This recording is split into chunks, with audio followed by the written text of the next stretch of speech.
3장입니다. 찬송가 93장입니다.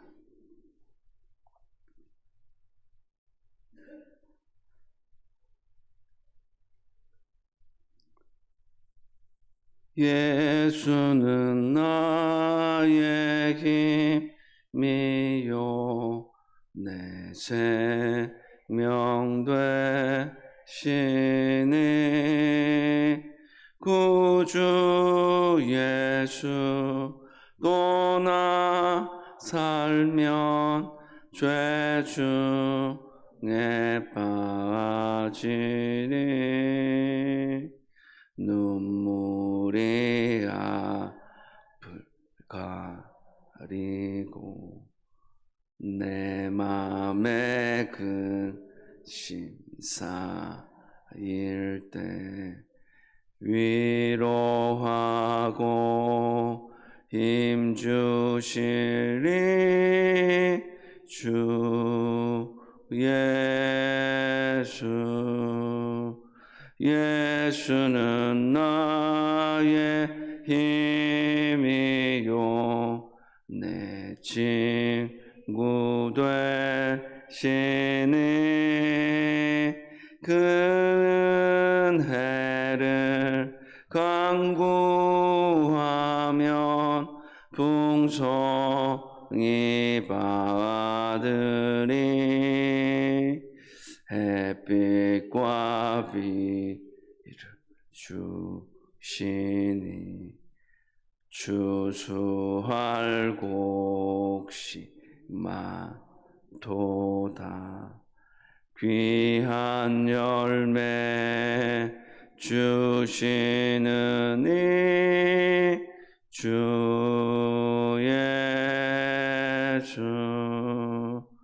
예수는 나의 힘이요 내 기쁨 되시니 그 명령을 준행하여 늘 충성하겠네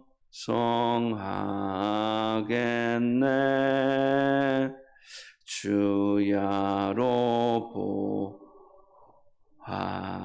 보하시며 바른 길 가게 하시니 의지하고 따라가리 주 예수. 예수는 나의 힘이요 내 소망 되시니 이 세상을 떠나갈 때 곧 영생 얻으리 한없는 복을 주시고 영원한 기쁨 주시니 나의 생명 나의 기쁨 주 예수. 아멘. 하나님의 말씀은 갈라디아서 5장 1절에서 12절까지의 말씀입니다. 갈라디아서 5장 1절에서 12절까지 한 절씩 교독하시고 12절 말씀 함께 읽도록 하겠습니다. 그리스도께서 우리를 자유롭게 하려고 자유를 주셨으니 그러므로 굳건하게 서서 다시는 종의 멍에를 매지 말라.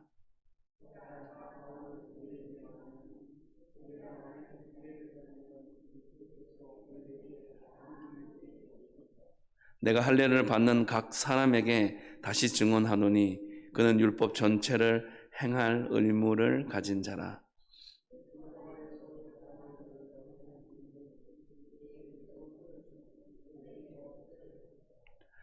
우리가 성령으로 믿음을 따라 의의 소망을 기다리노니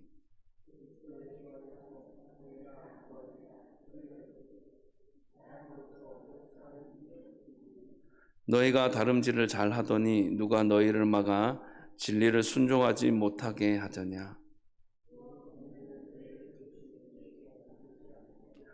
적은 누룩이 온 동이에 퍼지느니라.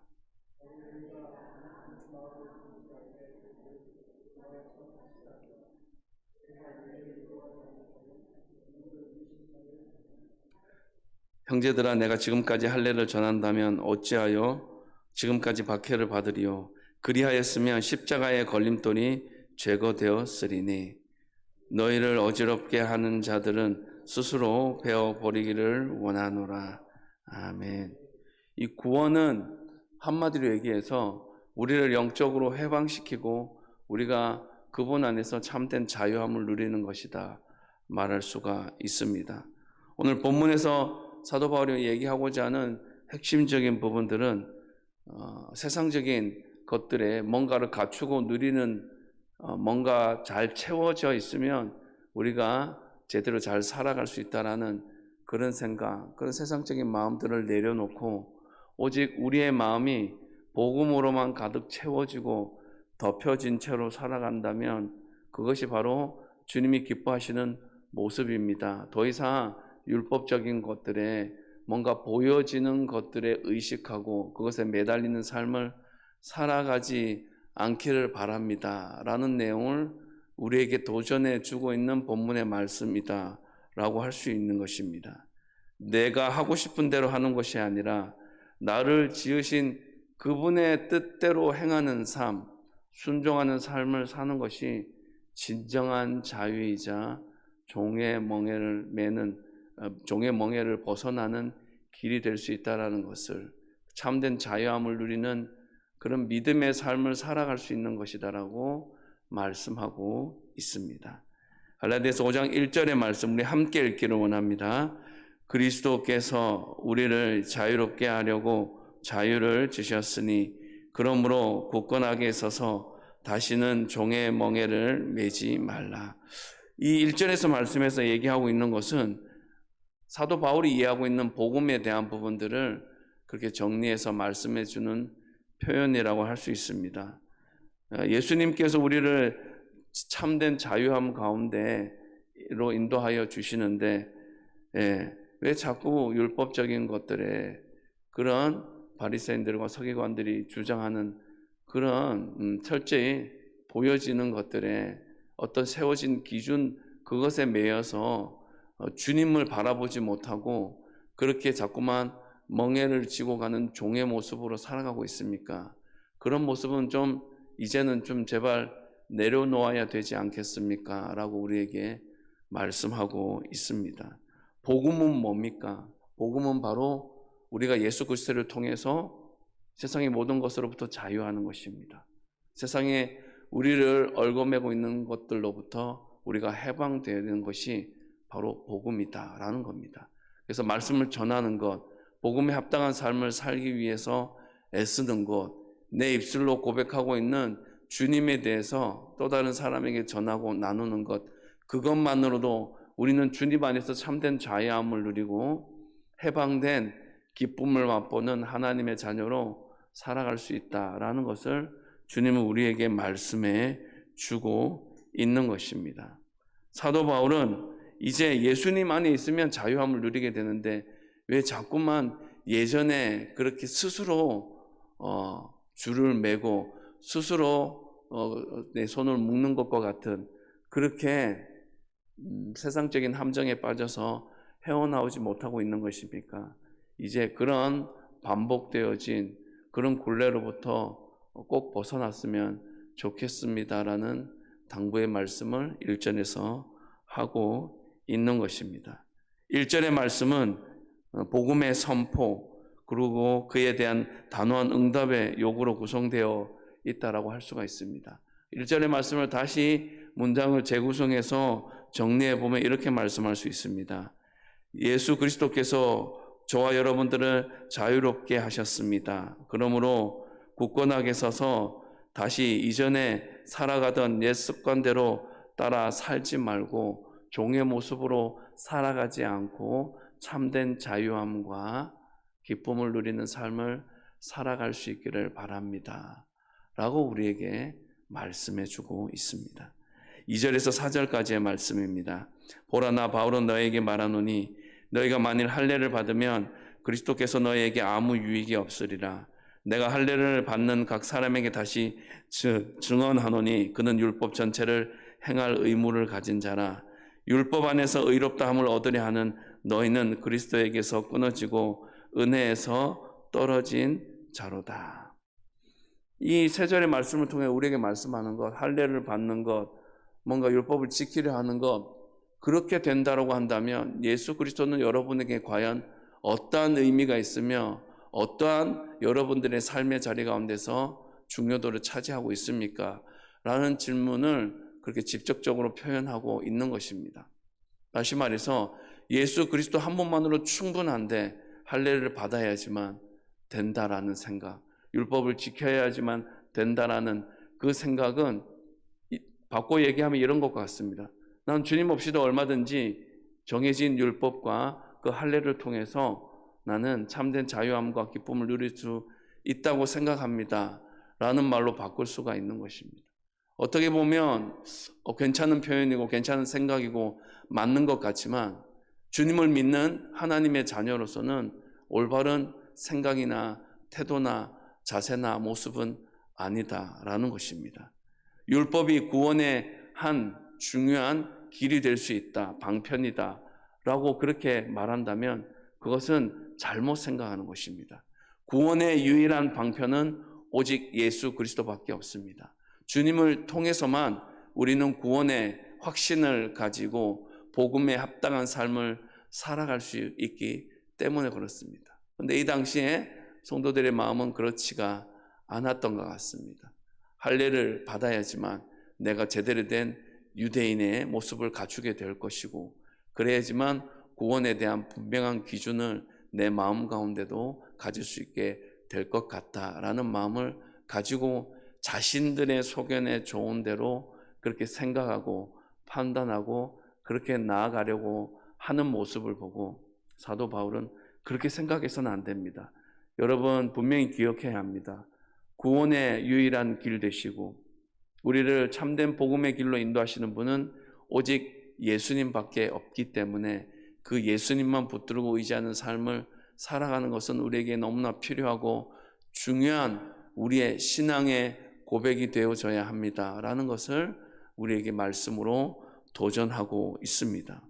예수님을 통해 구원을 얻었음에도 불구하고 유대인이 되려고 하는 것은 자신이 예수님을 믿는다는 것을 정면으로 부정하고 반박하는 것과 다르지 않다라는 것입니다.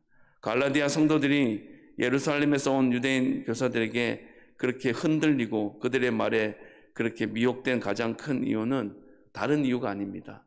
영적으로 열등감을 가지고 있었기 때문입니다.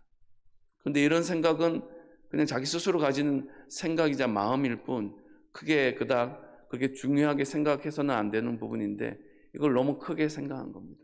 내가 영적으로는 뒤지지 않았나, 자격 요건이 그렇게 갖추어지지 않기 때문에 할례를 받아야지만 제대로 내가 구원을 받고 하나님의 자녀로 살아갈 수 있지 않을까, 그리고 복음에 합당한 삶을 살 수 있지 않을까라는 자신들의 생각에 틀에 갇혀서 헤어나오지 못하는 이런 영적인 열등감에서부터 이런 모든 생각과 시도들이 생기게 되었다라는 것입니다.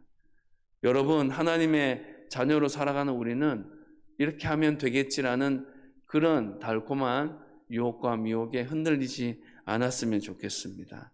예수님을 믿는 자는 이 세상적이고 헛된 가치관에 흔들리지 않았으면 좋겠다라고 사도 바울은 갈라디아 성도들에게, 이 시대를 살아가는 저와 여러분들에게도 동일하게 말씀하시고 도전하고 계십니다. 어느 누구도 예수님을 믿는 자는 모두 다 거룩한 하나님의 자녀다라는 사실을 잊지 않고 주님만 붙들고 주님만 의지하며 믿음의 삶을 살아갈 수 있게 되길 주님의 이름으로 부탁을 드립니다. 갈라디아서 5장 5절에서 6절까지의 말씀 우리 함께 읽었으면 좋겠습니다. 우리가 성령으로 믿음을 따라 의의 소망을 기다리노니 그리스도 예수 안에서는 할례나 무할례나 효력이 없으되 사랑으로서 역사하는 믿음뿐이니라. 분명한 믿음을 가진 자의 방향성에 대해서 사도 바울은 갈라디아 성도들에게 말씀하고 있습니다. 의의 성령과 그런 소망을 가지고 성령에 의지한 의의 소망을 가지고 살아갈 것들에 대해서 도전합니다. 성령님이 없으면 우리는 온전한 믿음으로 주님 안에 바로 설 수 없습니다. 보혜사 성령님 되시는 그 성령님께서 우리의 일거수일투족을 간섭하고 주장하지 않으신다면 우리는 바르게 설 수 없고 온전한 길로 나아갈 수 없습니다. 그리고 의로운 삶도 살 수도 없고 참된 소망도 가질 수가 없는 것입니다. 구원의 소망은 성령님을 통해서 완성될 수 있습니다. 성령님은 우리에게 약속된 최후 승리를 얻기까지 주의 십자가 아버지는 의지하고 붙들고 나아가는 것처럼 그 힘의 원천은 우리가 끝까지 승리하는 자의 모습에 서기 위해서는 성령의 그 능력을 붙들고 의지하며 나아가는 것이 필요합니다. 또 한 가지 더 필요한 것은 예수 그리스도에 대한 우리의 믿음이 필요합니다. 오늘 본문의 6절에도 나와 있는 것처럼 사랑으로서 역사하는 믿음이라는 그런 단어를 사용하고 있습니다. 이것은 어떤 표현이냐면 이렇게 풀어서 얘기할 수 있겠습니다. 우리를 사랑하시고 자기 자신을 내어주신 예수 그리스도의 그 신실하심을 우리를 향한 그 믿음의 모습 우리가 꼭 붙들고 살아가야 됩니다. 라는 말씀을 하고 있는 것입니다. 더 쉽게 표현을 하자면 예수 그리스도 안에서 우리가 그분의 믿음을 닮아가는 성화의 과정을 거친다라고 한다면 그 어떤 세상적인 기준이나 가치관도 우리의 주님을 향한 그 믿음, 구원에 대한 확신, 복음에 대한 분명한 기준은 흔들리지 않게 될 것입니다. 라고 우리에게 말씀해 주고 있는 것입니다. 7절에서 9절까지의 말씀입니다. 너희가 다름질을 잘하더니 누가 너희를 막아 진리를 순종하지 못하게 하더냐. 그 권면은 너희를 부르신 이에게서 난 것이 아니니라. 적은 누룩이 온 덩이에 퍼지느니라. 여러분 잘하고 있는 것처럼 보여지는데 이 정도는 괜찮겠지 하는 것이 어떻게 되는 것입니까? 9절에 말하는 것처럼 적은 누룩이 온 덩이에 퍼지느니라. 요 정도는 괜찮겠지. 뭐 어때? 이전에 내가 신앙생활 잘 해왔는데 내가 순종도 잘했고 나름대로 기도생활, 신앙생활 잘 해왔고 선한 영향력을 끼치는 삶을 살았는데 이 정도 이렇게 하는 것 뭐 어때? 라고 하는 것이 바로 우리를 주님으로부터 더 멀어지게 만들고 믿음의 본질로부터 더 떨어지게 만드는 그런 결과를 낳을 수 있다는 그런 경고의 말씀을 하고 있습니다. 사도 바울은 갈라디아 성도들이 신앙의 믿음의 경주를 끝까지 잘 완주하기를 바랐습니다. 그래서 제발 율법적인 것들에 할례를 받는 것들에 보여지는 것들에 이렇게 해야지만 나의 영적인 자존감이 회복되어지고 열등감이 극복될 수 있을 것이라는 생각 때문에 그러한 잘못된 행동 판단하지 않고 다른 것 다 제쳐두고 예수님만 좀 집중하면 안 되겠습니까? 주님만 의지하고 나아가면 안 되겠습니까? 그런 말을 반복해서 다른 표현을 사용해 가면서 그렇게 갈라디아 성도들에게 말씀하고 있고 이 시대를 살아가는 우리에게도 동일하게 그런 요청을 하고 있습니다. 우리 귀에 들려오는 음성이 주님의 그 뜻, 주님의 섭리에서 왔는지 아니면 사탄의 괴계로부터 나왔는지 잘 분별하는 그런 지혜가 필요합니다. 그런 기준은 바로 그리스도를 주라 시인하느냐 그렇지 않느냐에 있습니다. 그리스도를 위하는 것이냐 그렇지 않느냐에 달려 있습니다.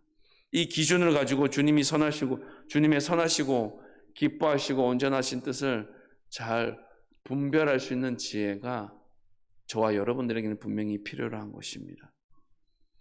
바울은 예수님도 믿고 할례도 받으면 되지 않느냐는 식의 아니란 태도를 가지는 사람들을 향해 적은 누룩이 온동이에 퍼진다라는 말씀을 하고 있는 것입니다. 아무리 작은 죄나 거짓이라도 단호하게 대처하지 않으면 우리는 영적으로 오염되어질 수밖에 없게 되고 그분이 기뻐하시지 않는 그런 삶을 살아갈 수밖에 없다는 것을 우리에게 그렇게 경고하며 말씀하고 있는 것입니다. 10절의 말씀 함께 읽기를 원합니다. 나는 너희가 아무 다른 마음을 품지 아니할 줄을 주 안에서 확신하노라. 그러나 너희를 요동하게 하는 자는 누구든지 심판을 받으리라. 이 말씀은 말씀 그대로입니다. 갈라디아 성도들을 복음으로 돌아오게 될 것을 제발 복음 안으로 쑥 들어왔으면 좋겠습니다.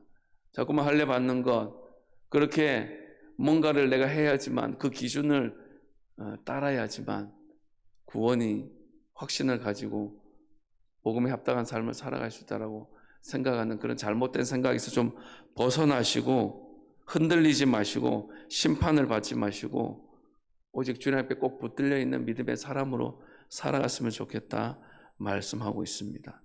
우리가 바라보아야 할 유일한 표대는 오직 예수 그리스도와 복음밖에 없다는 사실을 분명히 기억할 수 있는 저와 여러분이 되셨으면 좋겠습니다. 예수님만으로 충분합니다. 복음 그 하나만으로 우리는 충분합니다. 그것만 있으면 우리는 하나님의 자녀로 당당히 살아갈 수 있고 그것만 전하고 고백하고 주님 앞에 드러내면 충분한 것입니다. 그 길에서 벗어나지 않는 저와 여러분이 되셨으면 좋겠습니다. 11절 12절 말씀입니다. 형제들아 내가 지금까지 할례를 전한다면 어찌하여 지금까지 박해를 받으리요. 그리하였으면 십자가의 걸림돌이 제거되었으리니 너희를 어지럽게 하는 자들은 스스로 베어버리기를 원하노라. 바울을 박해하던 사람들은 유대인이었습니다. 만약 바울이 이방인들에게 할례와 율법을 그대로 전했다면 유대인들에게 핍박이나 박해는 받지 않았을 것입니다.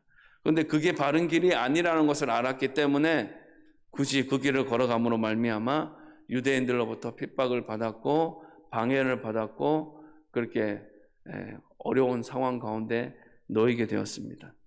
그렇게 어려운 상황이 놓이더라도 십자가를 분명히 전하는 것이라면 그것에 대해서는 주저함이 없이 주님 앞에 나아가야 되겠다는 것이 바로 사도 바울의 모습입니다. 지금도 우리를 흔들어 놓는 그런 교묘한 사단 마귀의 계계가 있습니다. 거짓 복음이 있습니다. 그런 이단의 세력을 제거하는 모습이 필요합니다. 우리가 생각해야 되는 건 다른 것이 아닙니다. 성도라면 복음의 진리를 사수하고 교회를 거룩하게 지켜나가는 삶의 자리가 있어야 합니다. 그것을 완성하는 것은 다른 것이 아닙니다. 바로 예수님을 생각하고 복음을 전하는 것, 그 외에 다른 것은 생각하지 않으면 되는 것입니다. 그것이 바로 주님이 우리에게 말씀하시고 도전하는 것입니다. 다시 한번 더 말씀을 정리합니다. 우리가 복음에 합당한 삶, 구원에 대한 확신을 가지기 위해서는 오직 예수 그리스도 그 한 분에게만 집중하면 됩니다. 주님 한 분만으로 나는 충분히 만족하고 그 주님만을 전하고 증거하는 삶을 살겠습니다. 이런 사도 바울의 그런 요청을, 그 핵심을, 메시지를 마음판에 새기고 한 주간도 승리하며 살아가는 저와 여러분들의 삶의 자리가 이어지게 되길 주님의 이름으로 축복합니다. 기도하겠습니다. 십자가 희생과 헌신을 통해 율법에서 우리를 참된 자유와 해방의 길로 인도해 주신 주님의 이름을 찬양합니다. 하나님의 백성답게 복음을 선포하고 증거하는 일에 힘쓰는 자가 되게 하여 주시옵소서. 또한 세속적이고 헛된 세상의 가치관이 흔들리지 않고 구원의 유일한 통로 되시는 예수 그리스도만을 믿고 전하는 자로 살아가게 하옵소서. 하나님의 백성에게 구원과 의의 소망이 되시는 그리스도 안에 머물며 사랑을 통해 역사하시는 믿음으로 성화되어진 삶을 순종하게 살아가게 하옵소서. 최후 승리를 얻기까지 주의 십자가를 사랑하며 다른 길로 가지 않고 의의 면류관을 받아 누리는 믿음의 사람 되게 하옵소서. 주님의 선하시고 기뻐하시고 온전하신 뜻을 분별함으로 그리스도인다운 바른 기준으로 든든히 서 있는 한 사람 되게 하옵소서. 다른 마음을 품지 않고 그리스도와 복음에 대한 마음으로만 가득 채워지는 심령 되게 하옵소서. 복음의 진리를 사수하며 교회를 거룩하게 지켜나가는 삶을 더욱 사모하게 하옵소서. 주님, 한 영혼이 천하보다 귀합니다. 그들을 향한 기도를 잘 심게 하여 주시고 마땅히 전해야 할 생명과도 같은 복음을 담대히 전하는 것에 전심전력하며 보내는 한 주간이 되게 하옵소서. 이번 비치료의 과정 가운데 있는 환우들과 연로하신 어르신들을 주님 기억하여 주시옵소서. 또한 투병하며 회복과 치유의 손길을 기다리는 그런 성도들의 간절한 마음을 연락하여 주셔서 더욱 건강함으로 생활할 수 있는 삶의 모든 자리가 되게 하옵소서. 주님, 우리는 연약하여 매 순간 넘어지고 또 실수합니다. 그럼에도 불구하고 늘 주바라기가 되어 다른 길이 아닌 하나님의 자녀된 길, 부르심을 받은 길에서 벗어나지 않는 신실한 그리스도인으로만 살아가게 하옵소서. 예수님 이름으로 기도합니다. 아멘. 하늘에 계신